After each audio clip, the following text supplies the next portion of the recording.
Marriage can be tough when you're stuck with weird in-laws. Christiana, the mother-in-law, looks worn out as she seeks sympathy from relatives.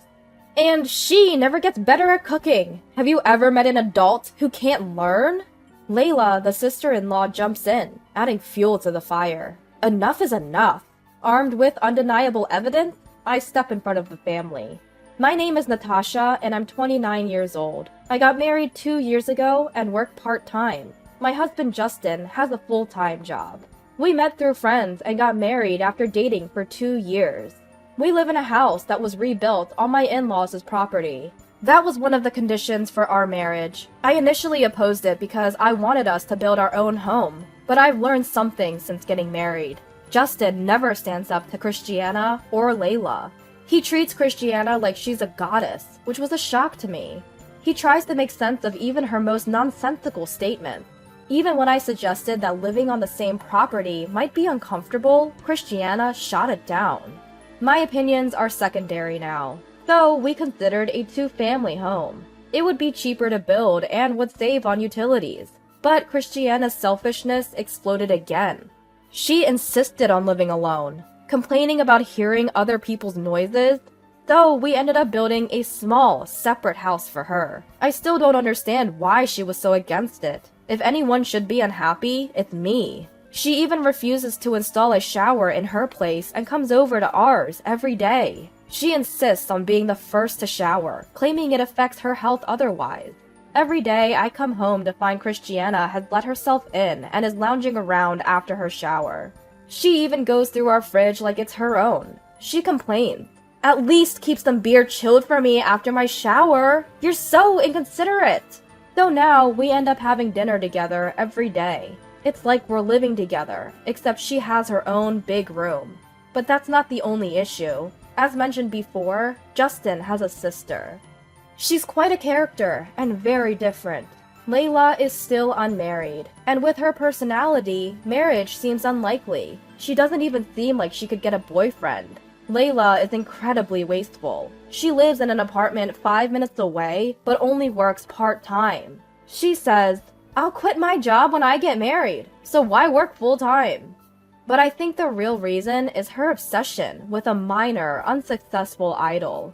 If you don't work part-time, you won't be able to take free time off. Even though it's a service industry, it's impossible for a full-time employee to take a day off every weekend.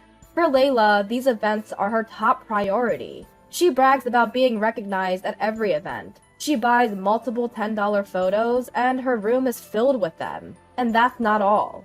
To keep up with her idol events, Layla always shops for secondhand designer goods at consignment stores.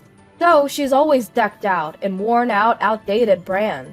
Yet her pride is sky high, and she constantly looks down on me. I'm not into flashy fashion or secondhand items. Still, she snidely comments, "With your plain face, wearing those clothes, you'll just blend into the background." She's got a talent for backhanded compliments. Ever since I got married, Layla has been asking for stuff every time she sees me. Not just clothes and bags, she even takes photos against our home's walls to post on social media. She's a total show-off. She even asked to borrow my engagement ring for an idol event. I firmly refused. I can't risk losing it. What Layla and Christiana have in common is their high pride. Despite not having much income, they have expensive taste. They insist on organic vegetables and only eat meat from well-known brands. They even say we have to go to a poultry farm to buy eggs. Because these two eat dinner at our place almost every day, I've started to hate dinner time. They claim they're here to make sure Justin doesn't eat anything weird. Despite their health-conscious talk, both are surprisingly overweight. They must have a lot of snacks at home, and they take out their daily stress on me. Their demands make no sense. For example, they say, "Wash the curtains once a week! Dust and allergies will make us sick if you don't vacuum every day." I think twice a year is enough for the curtains. I've never seen anyone wash curtains weekly. We're two adults with dual income. Our house stays clean without daily vacuuming. They just want to complain about something. And yet their own homes are filled with clutter. There's no way someone with a dust allergy could live in such a place. You might wonder why I married into this family. Simply put, Justin deceived me. He told me grand lies. First, he said saving money was his hobby. We never splurged on dates, so I believed him. I'm not used to luxury, so his frugal lifestyle felt comfortable. I thought we'd save money to invest in our hobbies. When I shared this with Justin, he seemed very sympathetic. But after marriage, I found out his financial situation was entirely different. He's not the same person I dated. He also lied about enjoying his job. He tries to find excuses to skip work. His company probably knows, and his entire family just wants to work me to the bone. Here's the strange part. Justin told me to quit my full-time job when we got married. He said one condition of our marriage was for me to become a housewife. I was too excited at the time and lost my sense of judgment. I never liked my job, and I had always admired housewives. I saw posts from housewife friends who always kept their homes clean. I wanted to support my family in a sparkling clean home like hers. But once I started married life, everything was different from what I'd heard. First, when we were in the process of rebuilding the house, it turned out Justin had loans, so we couldn't get a mortgage. Even the home builder was surprised. We were told that if we had land, the loan would most likely be approved. About not having any other loans, Justin had lied. But we were already married, and I was determined to build the house, so I lent Justin the money. Before marriage, I never thought I'd be responsible for the debt Justin accumulated while he was single. The silver lining was that I liked to save money and had a decent amount saved up. That's how I could cover Justin's debt. Otherwise, I couldn't bear it. My savings were almost entirely depleted when we got married, and the day I could become a housewife never came. I had to look for part-time work right away. Fortunately, I found part-time work quickly, as long as I wasn't picky about the hours. Even with a day's income, it's tough to get by on Justin's salary alone. Plus, we want kids someday, and we need emergency funds. So I took all the part-time work I could get. But the people in our house are not cooperative at all. They treat me like a servant. They insist that housework is my sole responsibility. They don't even wash their own dishes. Christiana says part-time work doesn't count as a real job. It's insulting. I want to tell her to try working herself. But if I talk back, even a little, she says, if you can leave, then leave. There's a limit to what I can earn from part-time work. I regret quitting my job. Christiana tells me, you can't live without Justin's income. Women should be more submissive. I don't want to be told to be quiet by the world's most nagging woman, Christiana. I was troubled by the daily harassment from my in-laws. Then something unexpected happened. Layla had a mental breakdown. Apparently, she was deceived by someone she met on a dating app, spent all her money, and was ultimately abandoned. She said she bought him everything he wanted. She spent all her money, even her living expenses, and rent.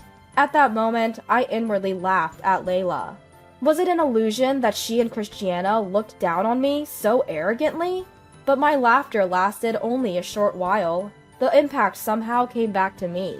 Layla had always been living off part-time jobs. She earned enough for her living expenses, but she had zero savings. Well, she's working part-time. So what can you do? If she can't work because of her mental state, she can't pay rent. Not my problem. She should focus on reality instead of chasing handsome men. She's an adult. She needs to solve her own problems. Given this financial situation, a family meeting was held. Seeing Layla's grim face, I realized how scary illness can be. Christiana and Justin brought lots of Layla's favorite foods, trying to cheer her up. Layla is overweight, so she'd probably be fine without food for a few days. Then Christiana said something shocking to me. Healthy people should work. Natasha, you should send Layla 1.5K a month. I was speechless. Why should I send Layla, who brought this on herself, 1.5K every month? I couldn't wrap my head around Christiana's unexpected suggestion.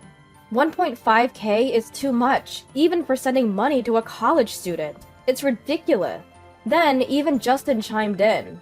Yeah, let's do that for now. If she doesn't have to worry about money, she'll get better quickly. Right now, let's just focus on her getting better. By the way, most of that 1.5K would go to pay off the debt she'd been accumulating on her credit card. Knowing that, I'm even less inclined to pay or lend her money. Whether she's genuinely sick or just acting, Layla is exuding an aura of unhappiness. If I send her 1.5K, it would eat up most of my part-time earnings. I refused, but the whole family blamed me. Even Justin said, "If something happens to my sister, can you take responsibility?" As if it's my fault she's unwell. Honestly, even if I refused, there's no more money coming from my in-laws. In the end, I had to send the money. Christiana and Layla still don't help with any housework. I wake up at 3 a.m. every day to finish all the housework before going to my part-time job. I send Layla 1K and even pay an additional $500 for her rent. Why should I pay her rent? Well, if she loses her place, she'll end up at our house, which is the last thing I want.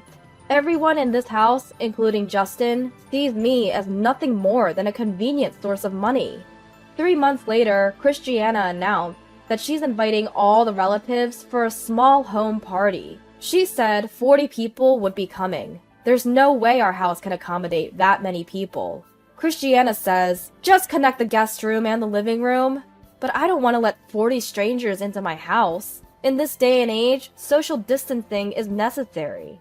I managed to book a nearby restaurant, but I had to handle the reservation, the food, and the payment. Christiana, who's been nothing but trouble, didn't even say thank you. She told me, "You're finally becoming useful. You should thank me, your nurturing parent." At this point, I don't even feel like talking anymore. Relatives often say things like, "You've had a tough day, haven't you?" Or, "Thank you for everything." But Christiana and a now healthy Layla say things like, "Don't praise her too much. She's always such a useless wife. She'll get carried away." It really ticks me off. Then Layla looks at me and says, "This is delicious. I'm so glad it's not Natasha's cooking. It's been a while since I've genuinely enjoyed a meal. She's always so careless."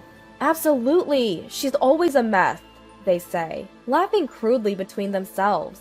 Then, to the still single folks, they add, "You really suffer when you marry a weirdo. You should be more discerning." My mother-in-law tries to gain sympathy from the relatives with her tired expression. "She never improves her cooking. I've never seen an adult with such a lack of learning ability." Layla chimes in, saying whatever she pleases.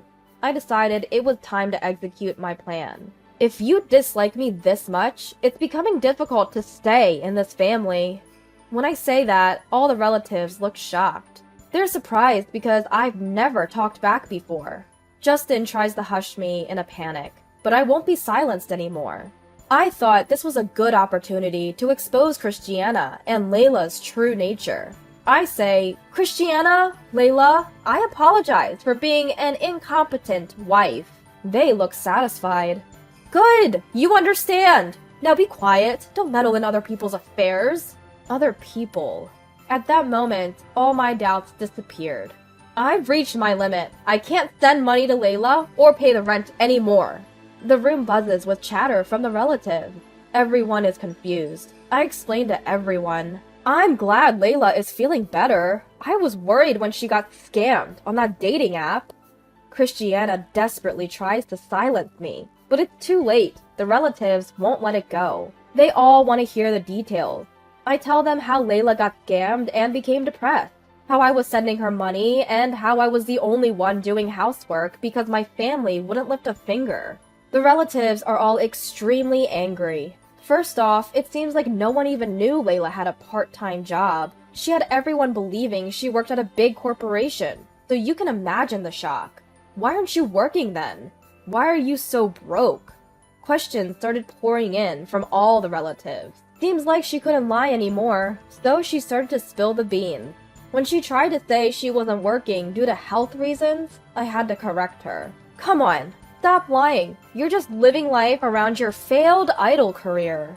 Layla glares at me. Justin steps in. "Enough! She's finally getting her spirits up." But I know she's been fine for a while. I know she's been attending idol events every day last month.